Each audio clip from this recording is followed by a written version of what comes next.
নবীজি হযরত মুহাম্মদ সাল্লাল্লাহু আলাইহি সাল্লামের জীবন কাহিনী জন্ম ও শৈশব নবীজি হযরত মুহাম্মদ সাল্লাল্লাহু আলাইহি সাল্লাম জন্মগ্রহণ করেন 570 খ্রিস্টাব্দে মক্কা নগরীতে।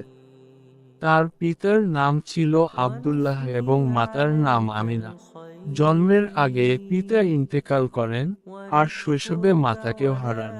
পরে দাদা আব্দুল মুত্তালিব ও চাচা আবু তালিবের কাছে লালিত পালিত হন।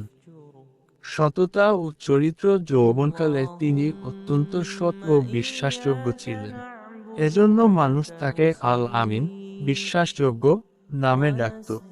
নবুত লাভ 40 বছর বয়সে হেরা গুহায় ধ্যানরত অবস্থায় জিবরাইল আলাইহিসসালাম এর মাধ্যমে প্রথম ওহী নাজিল হয়।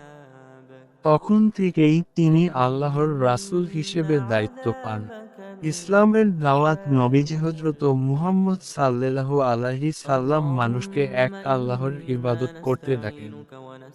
এই পথে তিনি অনেক কষ্ট, নির্যাতন ও বিরোধিতার সম্মুখীন হন, কিন্তু ধৈর্য হারাননি। হিজরত মক্কার অত্যাচারের কারণে তিনি মদিনায় হিজরত করেন।